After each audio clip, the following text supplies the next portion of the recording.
Welcome to the Arsenic Theory channel. Today I wanted to switch gears a little bit and actually discuss a personal story of mine. How I came out from the conspiracy theory trap, how I ended up there, and what ultimately happened, how I came out of it. So one of the conspiracy theory traps I was in was called, the chemtrails, the condensation trails. When I first learned about chemtrails, when somebody was pointing out to me that there are condensation trails right above me in the sky, and what are you doing about it? Are you actually even noticing that they happen? And actually, this was probably the first time I had noticed that the condensation trails that are left by jet engine airplanes, not just airplanes flying in the sky, that they actually leave those white pencil-thin trails behind them. And I started paying attention to that more. I noticed on my bike rides and just walks in a park, etc., that they actually spread out.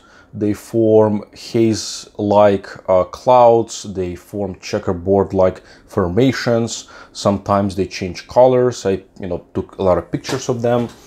Some of them turn out to be black, green, all sorts of colors. And that puzzled me. And I began to pay attention to that more and questioning things as far as what's going on up in the sky. And obviously, as I kind of started doing research on Google, Googling condensation trails, what's going on with them, I discovered that there is a whole movement, that dubs condensation trails as chemtrails. Apparently, there are people that believe that condensation trails are not just regular water vapor, and they believe this movement who calls them chemtrails believe that either government or some kind of nefarious body somewhere introduces different chemicals like aluminum dioxide, barium, and magnesium into the jet fuel of the airplanes. And so when they fly over at high altitudes and they leave those condensation trails, they also leave those particulates behind them as well, that obviously crystallize and form into clouds later on as they begin to spread and react in the atmosphere. This particular group also says that these particular chemicals, after they linger in the sky for a while, they descend all the way to the ground and affect people's respiratory systems and make people more docile. So my initial reaction of learning of this conspiracy theory called chemtrails had made me very indignant. And because of that indignation, I wrote an article in regards to those chemtrails, because I started doing a little bit more research and figure out that there are government programs out there that so-called geo-engineering programs, which do have in their program to manipulate the weather, and cloud seeding technologies, which they had experimented on since Vietnam War. For example, I learned of the Operation Popeye, where government has authorized for the U.S. military to use cloud seeding technologies to prolong the monsoon season, so it can actually hinder the ground movement of enemy troops there in Vietnam. And that's something that I will get into on my next talk on the geoengineering. But in any case, in a nutshell, I learned of this geoengineering programs, of the cloud seeding technologies that the US government has, and what kind of research they have done. Due to a controversial nature of the subject matter, weather modification technologies, and the fact that they're spraying some kind of chemicals over us in the sky for whatever reasons, I was invited to speak at a university about the subject of weather modification and geoengineering. You know, when I was invited there, I was talking about it in the context of curbing global warming. That's why I think I was invited to speak on that subject. So I did not really bring up the matter of chemtrails or anything like that. I was speaking more from kind of philosophical, technological point of view of, you know, one more option that we have available to curb global warming. And I think that's, you know, that's one of the reasons I was invited to speak there. But in any case, as I started kind of going deeper into the subject of geoengineering and you know, condensation trails, etc., I began to see that there is not really, one has to make a very great leap in order to connect the condensation trails and geoengineering cloud seeding technologies. And that gap is very wide. One thing is to say that, you know, one thing is to say something factual, that there are geoengineering options. You know, everyone from the National Academy of Sciences to the CIA have been discussing it at one point in time. In fact, you know, like I said, you know, something that I will get into in my next talk, but there are actually, White House had prepared you know, committee that was set up by the White House in 1965, I believe, was set up to discuss, you know, the pollution, kind of climate change, etc. And one of their options or prescription to combat climate change or global warming was the geoengineering option, and that was back in 1965. The official White House, you know, committee, you know, work that was prepared. And something that I will show you next time. But in any case, so, you know, this is factual. There are cloud seeding technologies which were used in Vietnam during the Operation Popeye, something that you can find on a government website. There is unclassified, you know, published memorandum there approving of that particular, you know, operation. That there is, you know, there is geoengineering programs that are being studied in the National Academy of Sciences, different national laboratories, etc. Something real, something factual. And then you have condensation trails. So what conspiracy theories do, they connect the two. They connect the geoengineering and the contrails, and they say that, you know, these are connected. They are, you know, carrying out tests as we speak on us to make us docile, to make us more palatable for any kind of propaganda that they're going to spew on us. And therefore, you know, these are connected and we're going to turn them chemtrails. Well, there is no connection between the two. There is no connection between contrails and, you know, geoengineering. I couldn't find it. Like I said, I was, you know, was growing very indignant about it. I was like, come on, man, somebody spraying stuff over this, in the sky over my head. This is ridiculous. So I started doing research, kind of trying to figure out, because in order for the condensations to be those so-called chemtrails, where they're actually adding certain, you know, chemical compounds into the jet fuel in order to, you know, spray it over us in the sky, I mean, there has to be an evidence for that. So I started looking into, you know, companies that, you know, produce jet fuel and manufacture it. You know, I started looking into, you know, this geoengineering options. I couldn't find the connection between condensation trail and geoengineering. If you have, you know, let me know. I'll be, you know, more than happy to entertain it, to, you know, look at it. But I couldn't find that connection. So in a larger context, that's what conspiracy theories do. They grab something factual, such as geoengineering, right, which is, you know, factual, something that is, you know, based in real life.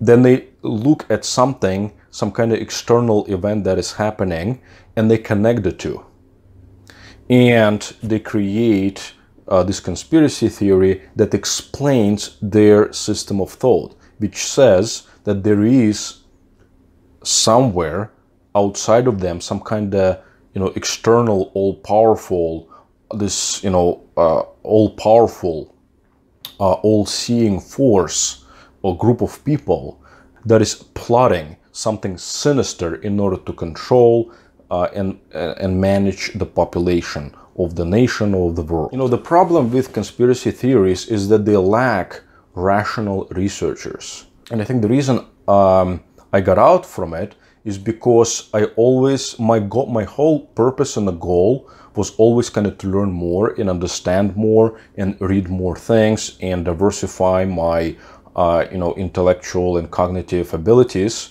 By the way, all the articles I'm going to mention today, including the Operation Popeye, etc., and other topics, I will actually include that in the description below, so feel free to check it out. Unfortunately, those conspiracy theory groups are very tightly knit communities, whether they exist in cyberspace or in real space, in real life. And the problem with them is that they lack diversity of thought. No new information, no information challenging their kind of main world viewpoint does not enter into their small, close-knit group.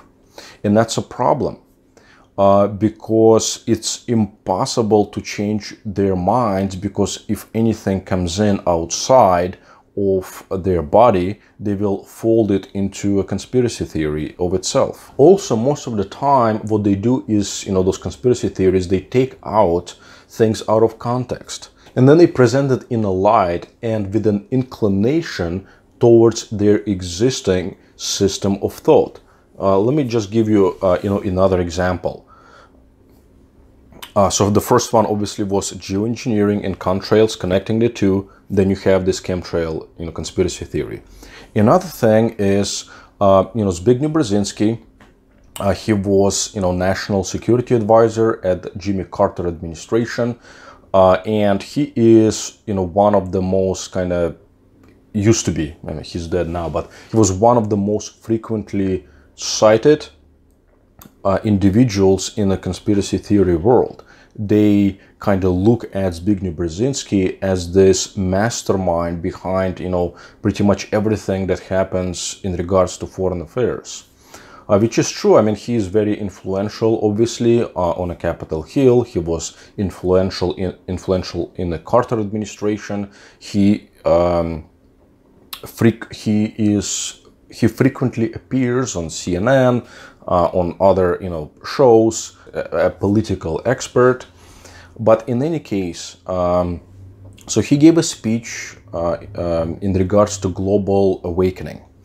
So what happened was radio stations, they picked that up, they picked out that line and engaged in this informational cascade of spreading the understanding that Zbigniew Brzezinski is, that not only Zbigniew Brzezinski but the entire world elite is worried about people getting awakened. However, if you read Zbigniew Brzezinski books, which I have, I think, every single one of them, and I read most of them, and I read many of his articles in Foreign Affairs magazine, etc. He's not talking about global awakening of people being smarter, etc. He's talking about he's not talking about global awakening in a sense that people are breaking through this globalization nonsense, breaking through their indoctrination and kind of emerging into this, light of truth, so to speak. No, what he's talking about is global political awakening. What he means is that people everywhere, especially in the developing world, the young people, they are growing up and they're more politically engaged than the previous generation. They're connected more through the Twitter, Facebook, social media, and they're growing more concerned about social, political, economic aspects of their society, and they're voicing their opinions more. They're coming out on the streets, they riot, they rebel, they the so-called Arab Spring, the Orange Revolutions, people are coming out on the streets to express their opinion in a developing world because, they are tired of being, they kind of understand that, they cannot live in these authoritarian regimes, and that's why they are undeveloped. That's why they don't have jobs. They are unhappy. So they're coming out on the streets and they are, in this sense, politically awakened. So that's the kind of traps that conspiracy theories fall. They take things out of context, like Zbigniew Brzezinski's speech, and everything that they quote is inclined to support their conspiracy theory, their point of view. They're not trying to kind of understand how the world works. They're not true researchers. They're not really truth seekers. What they are is they're looking for evidence to support their worldview, which is that there is some kind of all-powerful cabal of people controlling everything, pulling all the strings, a so-called, kind of the puppet master, and their kind of ultimate goal is to enslave us all and to set up world government, etc. Highly likely that the world government, will take place. But, maybe it's just a natural occurrence of human development. First we had, just families, tribes living together. Then they formed larger villages, cities. After that, they kind of united under one polity, and which eventually became nations. Now, obviously, borders are becoming porous and have been for a long time. There are all sorts of continental agreements being formed, and eventually maybe there'll be a world government. But in any case, there is no single, at least there is no evidence that there is some kind of single body of people working toward some kind of master plan of enslaving all the human beings. That is just not true. At least there is no evidence for that. Another person who got in the crosshairs of, conspiracy theories and the right-wing leaning pundits was Cass Sunstein. And that's something that I would like to get into kind of on the second part of this talk is, Cass Sunstein. So he was a so-called regulatory czar. He was in the Obama administration, and, he worked there. He was doing cost-benefit analysis on different programs that, White House was considering. He was also a professor of the Harvard Law School. He wrote many, academic articles. He wrote many interesting books. The reason Cass Sunstein found himself in the crosshairs of many conspiracy theories and right-wing leaning pundits, because he published a scholarly article on conspiracy theories in one of the journals, in which he stated the following as a prescription for the government to use in order to combat conspiracy theories, in which he stated that he advised governments to engage in cognitive infiltration of groups that espouse, certain conspiracy theories, such as, 9/11 was an inside job.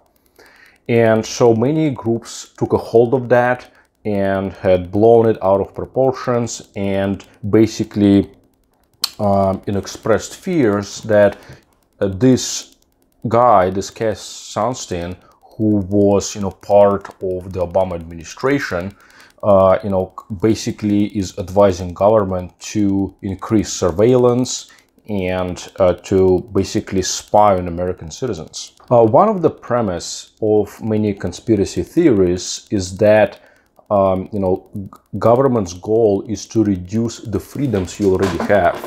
So you have, certain rights and liberties that are, granted to you by the Constitution and Bill of Rights, and what, this either evil part of the government or some kind of, evil cabal of people is trying to break that all into pieces and basically shred the Constitution and the Bill of Rights and install some kind of diabolical system that will strip you of all your liberties and of all your rights.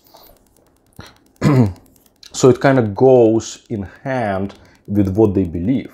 When they hear or read that, Cass Sunstein advises governments to engage in cognitive infiltration, they immediately jump on that, take it out of context, and so they can tie it in to their conspiratorial viewpoint. He doesn't really say for the governments to infiltrate the groups and basically spy on American people. He doesn't say that. So let's read the full paragraph of what he prescribes in his article on conspiracy theories.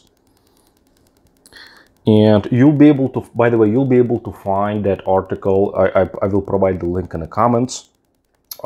Some of the PDF versions no longer available, so you'll have to do a little bit more digging on Google in order for you to find that article. But in any case, he also wrote a book, so anybody can order his book. Obviously, I'm not his publicist or anything like that. I just, like the book. It's called Conspiracy Theories and Other Dangerous Ideas. So in any case, so here is a full quote where he mentions the, cognitive infiltration of groups. We suggest several policy responses that can dampen the supply of conspiracy theorizing, in part by introducing diverse viewpoints and new factual assumptions into the hardcore groups that produce such theories. Our principal claim here involves the potential value of cognitive infiltration of extremist groups designed to introduce informational diversity into such groups and to expose indefensible conspiracy theories as such. So he, just to give you a little bit of background, he studied what he called informational cascades and how rumors spread, how information spreads, and that's what he did on a scholarly level. He wrote, in many academic circles about how, general information spreads in groups and how groups become polarized and how they basically, kind of contain themselves and protect themselves against, other viewpoints. So, for example, if you're part of the right-wing group, you will less likely hear other points of view that will challenge your particular viewpoint. So he kind of examined, he was interested in that phenomenon. Then after 9/11 happened and after conspiracy theories about that started to occur, he applied that research into how conspiracy theories spread, and he noticed that they follow the same or similar mechanisms of how generally rumors spread. Most people don't really have information, either direct knowledge of anything or information in general about a particular event, especially if it has some kind of grand event that you have no direct knowledge of. So they rely on other people to provide them that information, and based on their credibility, their reputation, they will be more likely believed. And let's say if their family and friends around them believe the same thing, so that person is more likely to believe just to be seen part of the group and just not to be seen as insane because he or she doesn't go along with a particular theory that is more widespread in their circle of friends. So that's kind of what's called information cascade, and that's the same mechanisms can be applied of how conspiracy theories spread, and that's something that was the subject of Cass Sunstein's study on conspiracy theories. He tried to understand, well, how do they spread, and to provide prescriptions to the government of how to deal with them. There is another human tendency involved that aids in the spread of conspiracy theories, and that people usually try to identify or assume there is some kind of intent behind anything that happens in the world. And let me just give you a quote from Cass Sunstein's paper.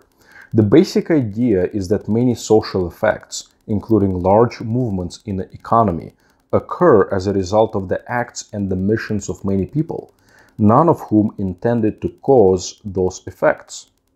Nonetheless, there is a pervasive human tendency to think that effects are caused by intentional action, especially by those who stand to benefit. Cui bono maxim. And for this reason, conspiracy theories have considerable but unwarranted appeal. Obviously, it is a sign when a person is curious and is critical of any information he receives. It is, quite sane phenomenon. It's actually, so you're very bright if you engage in critical thinking, right? It's very good. It's something that should be encouraged. And part of the American culture, it is to criticize. It is to keep the government in check. It is to question any kind of official story that comes in. So in an open society like we have in the United States, you cannot have an outright ban on conspiracy theories, or any kind of censorship cannot be entertained. And that's something that Cass Sunstein acknowledges. He understands that we are in America, cannot have ban on conspiracy theories. And here is what he says about that. The most direct response to a dangerous conspiracy theories is censorship. That response is unavailable in an open society because it is inconsistent with the principles of freedom of expression. So he acknowledges that. So once again, what conspiracy theories have done is they have taken this seemingly diabolical and sinister term called cognitive infiltration, taken it out of context, completely not mentioning other parts of the essay and running with it and saying that, hey, there is a regulatory czar advising Obama administration and trying to push and ram through this draconian measure of surveilling every single move that you make, and he's going to infringe on your rights and freedom of expression, etc., etc. And I want to tie that back to Zbigniew Brzezinski's speech when he talked about the global political awakening. It's not talking about how everybody's waking up and going against New World Order or anything like that. No, it's talking about how people are becoming more politically aware. And then you have, the chemtrails. Supposedly, government or anybody else or private companies are spraying you with chemicals in the sky. Not true. There is geoengineering, there is cloud seeding technologies, but have nothing to do with condensation trails that you see above you in the sky. The problem with conspiracy theories is that they jump to conclusions too fast. They don't take time to sit back and analyze things and to dig deeper and kind of understand the intricacies of everything. And because the article received such a bad rap in right-leaning media and pundits, he had to vindicate himself by writing a book called Conspiracy Theories and Other Dangerous Ideas. And I suggest for you to read it. In a preface, he even talks about how he was attacked from all the angles, even received death threats. And again, because people misunderstood him. And here is another clarifying point in our article. One promising tactic is cognitive infiltration of extremist groups. By this, we do not mean 1960s style infiltration with a view of surveillance and collecting information, possibly for use in future prosecutions. Rather, we mean that government efforts might succeed in weakening or even breaking up the ideological and epistemological complexes that constitute these networks and groups. How might this tactic work? Recall that extremist networks and groups, including the groups that purvey conspiracy theories, typically suffer from a kind of crippled epistemology. Hearing only conspiratorial accounts of government's behavior, their members become ever more prone to believe and generate such accounts. Informational and reputational cascades, group polarization, and selection effects suggest that the generation of ever more extreme views within these groups can be dampened or reversed by the introduction of cognitive diversity. We suggest a role for government efforts and agents in introducing such diversity.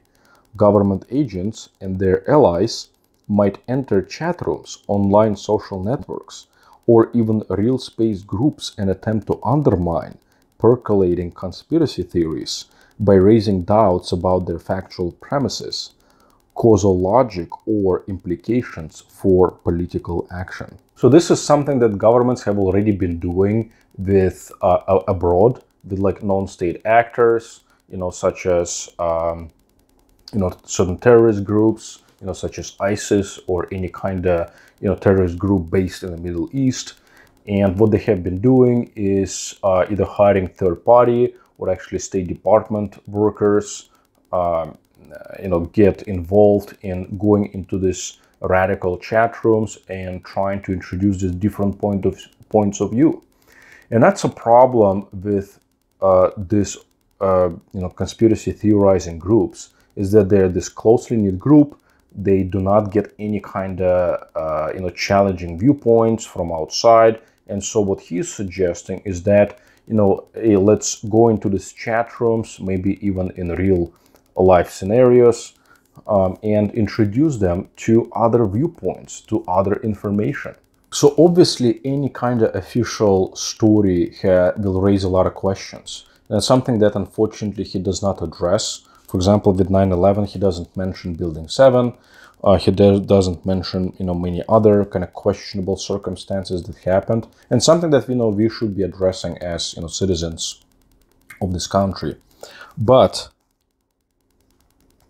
one thing I didn't realize, and something that he mentions in an article, is that almost like a third of people that were polled, shortly after the 9/11 attacks, actually believe that U.S. government had some kind of involvement in 9/11 attacks. I had no idea about that.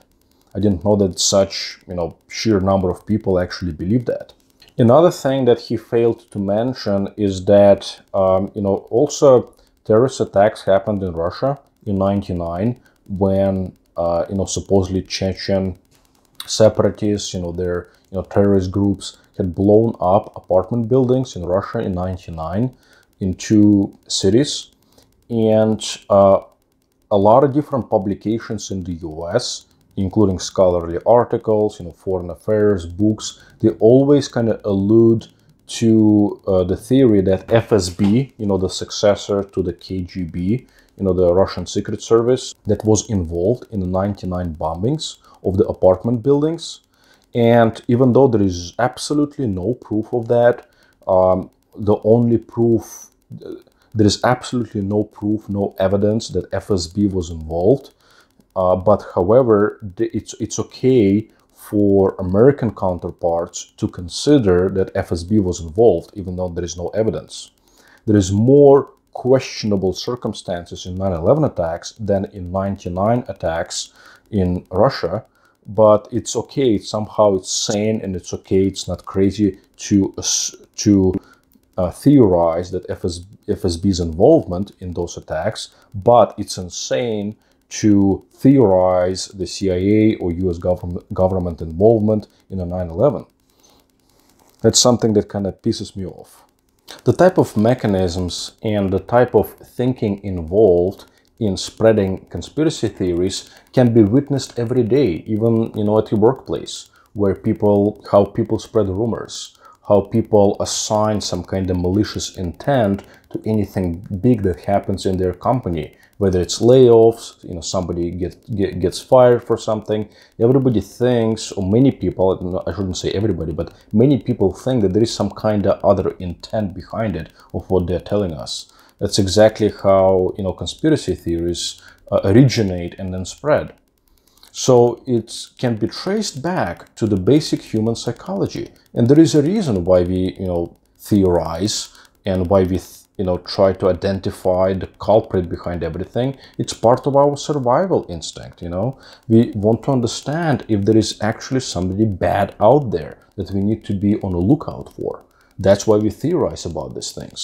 And so those conspiracy theorizers, they always look for intent out there in every social and political action that takes place. They don't leave room for coincidence. They don't leave room for general trends in a society. As Cass Sunstein explains, conspiracy theories generally attribute extraordinary powers to certain agents, to plan, to control others, to maintain secrets, and so forth. Anybody who was introduced to the conspiracy theories knows that one thing they have in common is that there is a secret cabal working behind the scenes, pulling on the strings. Whenever a bad event has occurred, rumors and speculation are inevitable. Most people are not able to know on the basis of personal or direct knowledge why an airplane crashed, or why a leader was assassinated, or why a terrorist attack succeeded. In the aftermath of such an event, numerous speculations will be offered, and some of them will likely point to some kind of conspiracy. To some people, those speculations will seem plausible, perhaps because they provide a suitable outlet for outrage and blame, perhaps because the speculation fits well with other deeply rooted beliefs that they hold. Terrible events produce outrage, and when people are outraged, they are all the more likely to attribute those events to intentional action. Of course you'll be outraged if somebody tells you we are spraying chemicals over you in the sky, or that we are assassinating your leaders, or blowing up buildings, and you had elected us. Of course you'll be outraged.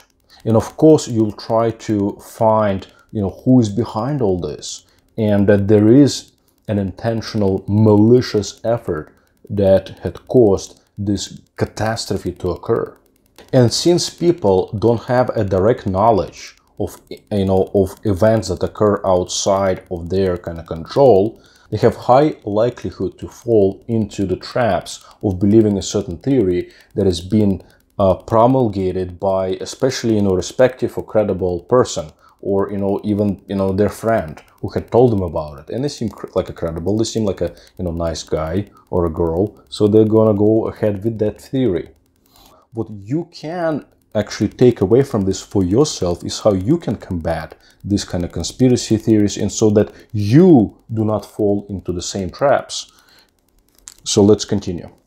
The social etiology of such conditions suggests that the appropriate remedy is not individual treatment, but the introduction of cognitive, informational, and social diversity into the isolated networks that supply extremist theories. So apart from, like I said, this prescription, the way you can apply it to yourself is that diversify your information pool. Talk to other people. Let them challenge you. Also, don't be afraid to go on sites or read books by opposing viewpoints. You have to do that so you can understand and diversify your knowledge. And thereby you will be less likely to fall in any of the traps when you know a situation from multiple different angles and you have heard multiple different opinions about it. You're less likely to fall into the extreme group. The philosophers, such as Denis de Rougemont, have always stated that Satan is inclined toward extremes, or that, devil loves extremes. Falling into any kind of extreme group is extremely not only dangerous but also harmful to yourself, to your psyche, and to your well-being. Therefore, don't fall into that trap. Diversify your knowledge and information that you're receiving. Diversify your circle of friends and who you talk to. Obviously, if you're living in an authoritarian regime, the things would be different. So, for example, right now I'm reading about, the Jewish people in Russia, and the suffering and the persecution they had to go through in Soviet Union, where they couldn't even leave the country. They had no right to leave the country, and they were fighting for that. For some of them were on a wait list for 7 to 10 years, just so they can get the right to leave. They were just fighting for those 7-10 years for the right to leave the country, to Israel or the United States. Right?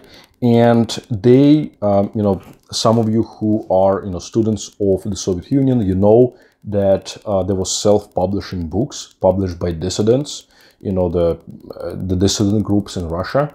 They were called them samizdat.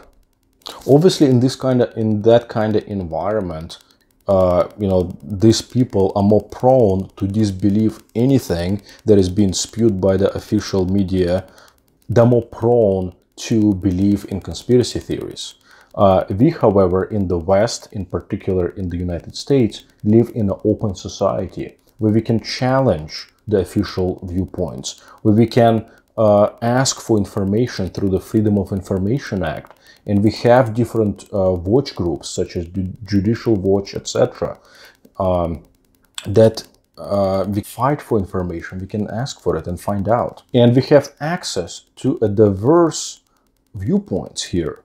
So we have all the tools at our disposal in order to not fall into these traps and understand the reasons and get as much information as possible behind any events that take place. 9/11 truthers and any kind of right-wing leaning or even left-wing leaning polarized groups remind me of remind me of religious sectarian groups. The ones that have a strong leader, like a backbone of the organization, has his own kind of circle of disciples, has his own circle of disciples, the ones that are very close to him, and they discourage for you to go out. They obviously discourage you of doubting it. They don't want you to be a kind of half believer or doubting any of the tenets of their belief system. And they discourage you to go outside and seek other alternative information or even be exposed to it. So Cass Sunstein calls them closed informational networks, these isolated groups, and they're more prone to produce and hold on to conspiracy theories for a long time. Now, obviously, bad events, they produce rumors and speculation of what actually took place. You don't have any direct knowledge of what actually took place in those big events, so it's more likely for you to rely on someone else to understand what the hell happened. And as with social or informational cascades, basic human psychology is involved, and you fall into these traps and you start basically believing what everyone else around you believes. That's how rumors spread, that's how false information spreads, and that's how the most dangerous and harmful conspiracy theories spread as well. Once again, be aware of group polarization. Don't be sucked in to groups with extreme inclinations, wherever they are. In conclusion, what I wanted to say is actually with the first sentence of the Cass Sunstein Conspiracy Theories paper: the truth is out there. It truly is. In other words, the information is out there, and it's for you to actually go and actively seek it out. Become aware of how, false rumors, conspiracy theories, and just pretty much bad information in general originate and spread. And when you know this kind of mechanisms, you will be able to make better decisions as far as what to believe, how to act, and how to make your life better every day. So thank you again for listening. I hope to see you next time on the Arsenic Theory channel.